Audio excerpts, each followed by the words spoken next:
আসসালামু আলাইকুম প্রিয় বন্ধুগণ, টেক রিভিউ বিডি চ্যানেলে আপনাদের সবাইকে জানাই স্বাগতম। আপনাদের সাথে সম্পূর্ণ ভিডিও জুড়ে আছি আমি মোহাম্মদ সাইফুল আলম। আপনারা হয়তো অনেকেই আছেন যারা নতুন ইউটিউব চ্যানেল খুলেছেন কিন্তু মনিটাইজেশন সিস্টেম অন করতে পারছেন না, বা আপনারা হয়তো জানেন না কিভাবে মনিটাইজেশন সিস্টেম চালু করতে হয়। তো যারা এই পদ্ধতিটি জানেন না তাদের জন্য আমার আজকের এই নিবেদন। তো আশা করি সম্পূর্ণ ভিডিওটি ভালো করে দেখলে আপনারা মনিটাইজেশন সিস্টেম অন করতে পারবেন। তো সম্পূর্ণ ভিডিও জুড়ে আমার সাথে থাকার জন্য সবার প্রতি অনুরোধ রইল, আর আশা করি সবাই চ্যানেলটি সাবস্ক্রাইব করবেন। তো চলুন বন্ধুরা, মনিটাইজেশন সিস্টেম অন করার বিষয়টা শুরু করা যাক। প্রথমেই আমরা ব্রাউজারে যাব। তো ব্রাউজার থেকে সবচাইতে ভালো হয় যদি আমরা ক্রোম ইউজ করি। তো আমি ক্রোমে ঢুকলাম, তারপর ওইখান থেকে প্রথমে আমরা ডেস্কটপ ভার্সন নিলাম, যেটা আমাদের জন্য সহজ হবে। এরপর আমরা ইউটিউবে লগ ইন করলাম।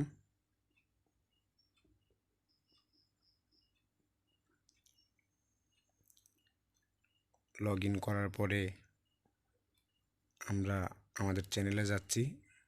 ভিডিওটি ভালো করে খেয়াল করবেন, তাহলে স্পষ্টভাবে বুঝতে পারবেন।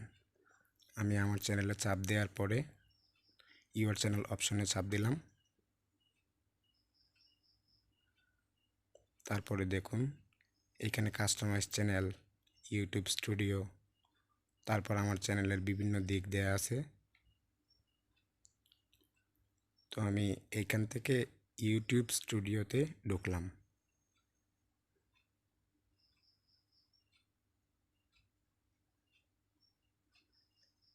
এরপরে দেখুন বন্ধুরা, এখানেও বিভিন্ন পেজ শো করতেছে।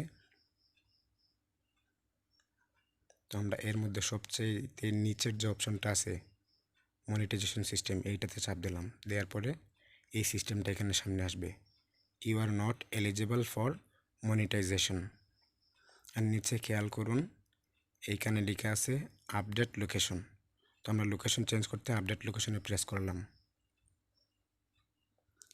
এরপরে এইখানে অপশন আসবে যে আমি কান্ট্রি কোনটা সিলেক্ট করব। দেখুন এইখানে অনেকগুলো দেশের নাম আছে। তো সাধারণত আমরা জানি বাংলাদেশ থেকে ইউটিউবের মনিটাইজেশন সিস্টেম চালু হয় না, এজন্য অন্য যে কোনো দেশ চালু করাটা সবচাইতে ভালো। তো আমি মনে করি ইন্ডিয়া অথবা ইউনাইটেড স্টেটস, এই দুইটা দেশ থেকে যে কোনো একটা দেশ চালু করলে সবচেয়ে ভালো হয়। তো আমি টার্গেট করেছি আমি ইউনাইটেড স্টেটস চালু করব। তো দেখুন বন্ধুরা, আমি ইউনাইটেড স্টেটস খুঁজতেছি এবং ইউনাইটেড স্টেটস চালু করব।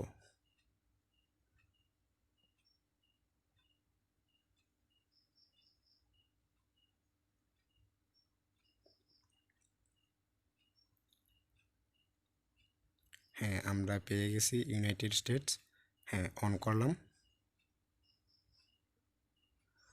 এরপরে এই যে দেখুন সাইটগুলো, সম্পূর্ণ সাইটটি আবার চেক করলাম।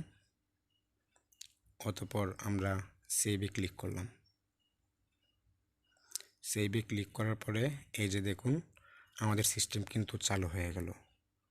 আর এই যে নিচে লেখা আছে notify me when I am eligible, এইখানে প্রেস করলে পরে আপনার যখন মনিটাইজেশন সিস্টেম অন হওয়ার যাবতীয় প্রক্রিয়া সম্পন্ন হবে, তখন আপনাকে ওদের পক্ষ থেকে একটা জিমেইলের মাধ্যমে জানানো হবে যে আপনার মনিটাইজেশনের জন্য সব কিছু চালু হয়ে গেছে, আপনি তখন মনিটাইজেশন চালু করতে পারবেন। তো সম্পূর্ণ ভিডিও জুড়ে আমার সাথে থাকার জন্য সবাইকে অনেক ধন্যবাদ। আল্লাহ হাফেজ।